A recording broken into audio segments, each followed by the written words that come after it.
Hello, welcome back to the channel. So today we are going to do an update. We are not yet finished with building our greenhouse, but we have started the land preparation process. So I'm here with Mr. Tenda, who's assisting us in the land preparation process for this greenhouse until we get to the planting of the seedlings. Welcome back, Mr. Tenda. No, we are welcome. Okay. So can you please take us through the process of everything that we need to do for the land preparation that we are seeing right now? Right now we are at we've completed what do we call this? These are beds. What do we call these? Yeah, these are beds now so that we can plant our tomatoes very well. Okay, so can you please take us through what we did exactly right from the start?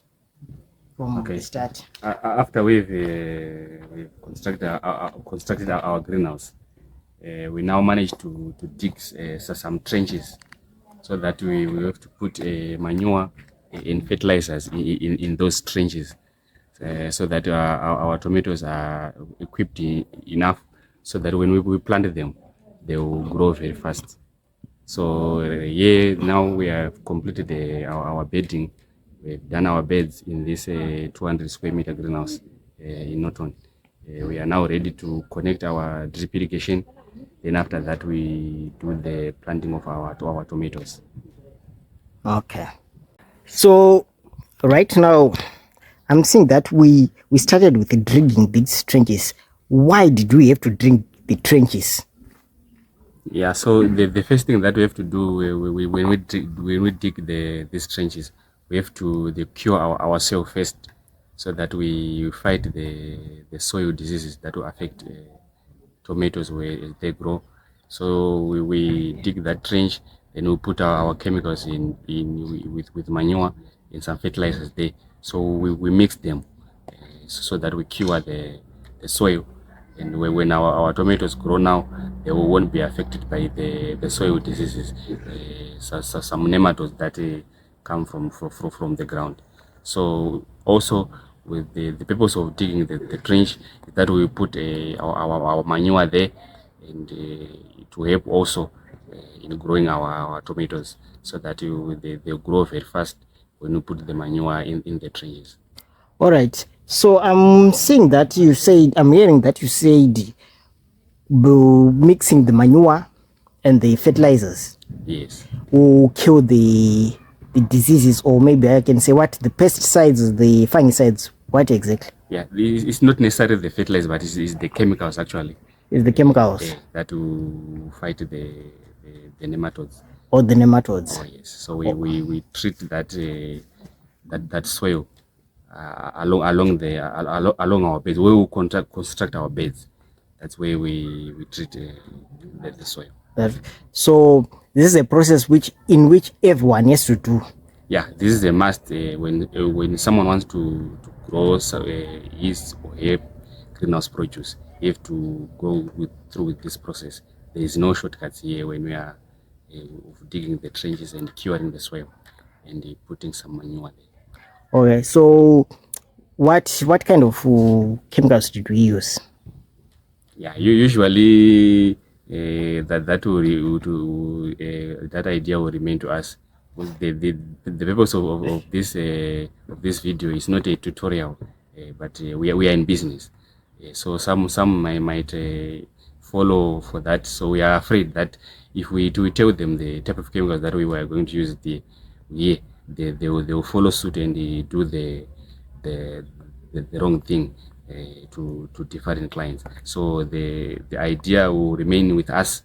So when you engage us, we'll be able to tell you now in person that we need so and so chemicals. We mix them with so and so that we get our results. So, but okay, I get that. So how much of, or say mixing, how much should we mix, or how much should we turn? It's like turning over soil, right? Yes. You mix with manure and with chemicals. Yes. How much turning of the soil should we do? Yeah, usually is 3 times, because our trenches are 30 centimeters deep. So when we put our chemicals, then we put them at an intervals of 10 centimeters, 10 centimeters, 10 centimeters. So we are saying we mix the process in three times. 3 times. Yes. Okay. Until we reach the bottom of the trench, which is 30 centimeters in its depth. Okay, so I understand you said 3 times. So does that mean if the trenches were a bit deeper than 30 centimeters, maybe 50, I don't know, I'm a farmer, does that determine also that we have to keep on mixing it? No, the recommended depth that we use here is the 30 centimeters. Or the recommended If you depth? go beyond that, we'll be able to get the soil that is not rich enough whenever you are farming in a greenhouse. Okay, So okay. 30 centimeters will be the recommended depth of our trenches. So the trench will be 30 centimeters in depth and 40 centimeters in width. 40 centimeters in width. Yes. All right. So, and people should exactly follow that guideline. Yeah, they should exactly follow that guideline, and we are the correct and the right people to do that job. And we don't want to direct someone who is not knowledgeable enough to do the trenching process. Okay, so how do we deal with the heat? Right now, it's quite hot in here. How do we deal with the heat in this greenhouse? Usually, we put those air vents there with those curtains.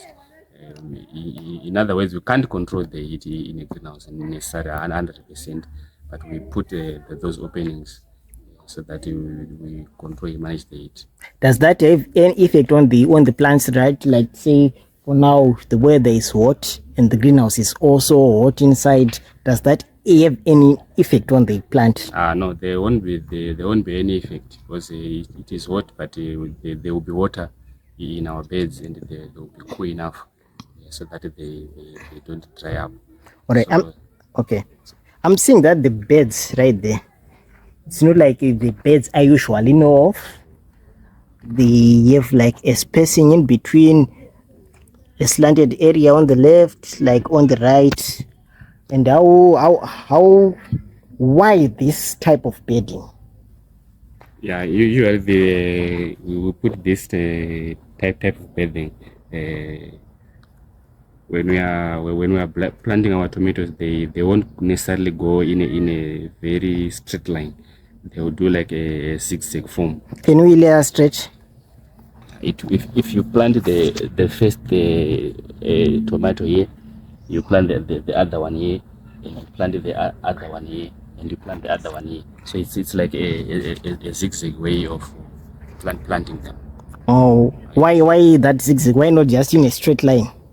I know that one will, so that when they are bearing fruit now. Yes. The fruits from the first plant and the fruits from the second plant, they should not disturb each other when they are growing now to become bigger fruits.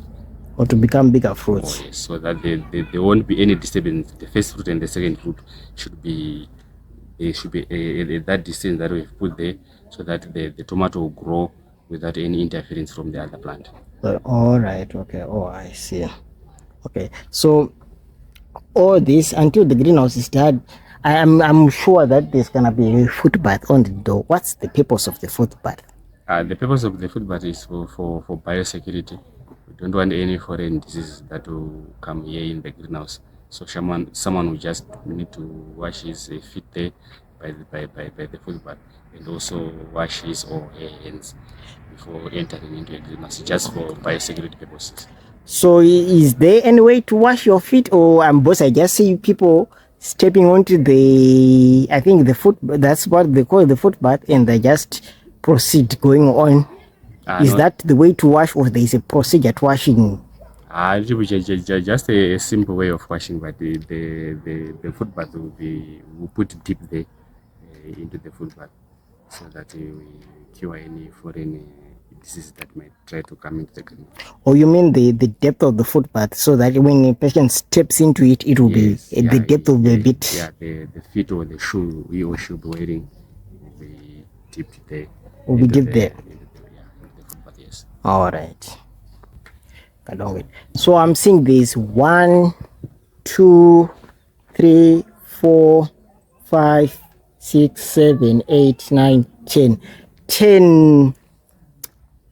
beds. Yes, 10 lines. Yeah. 10 lines. So this is 208 square meters.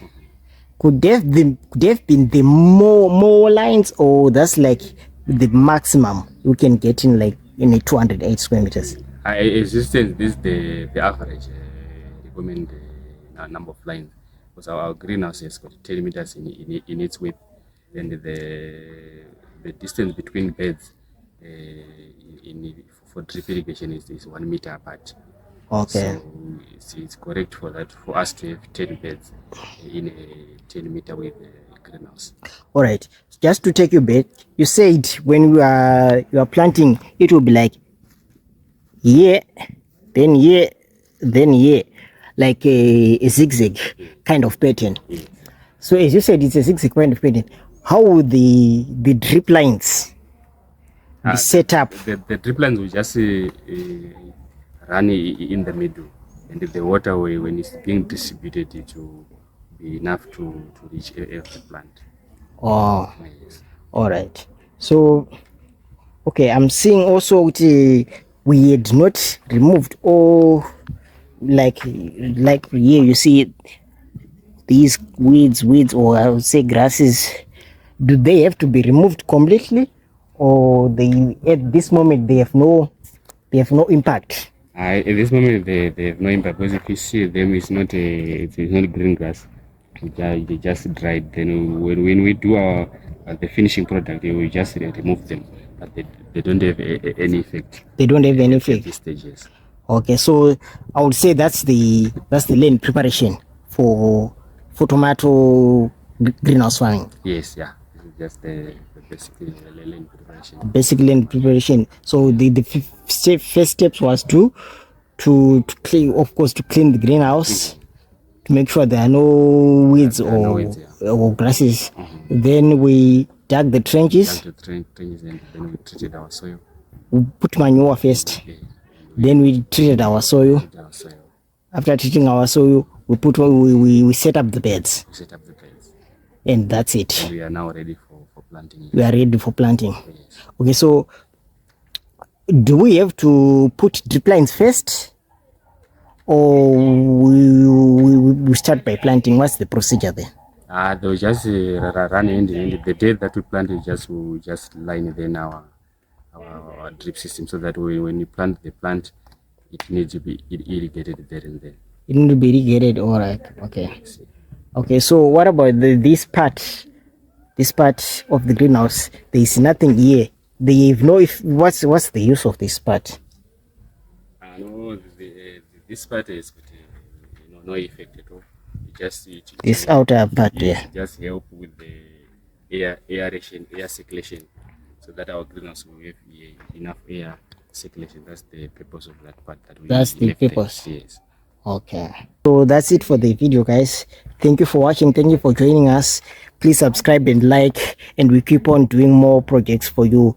Also, do not forget to put on your comments in the community tab. Tell us what more type of videos you want us to do on, and we'll reply with videos to you. Thank you.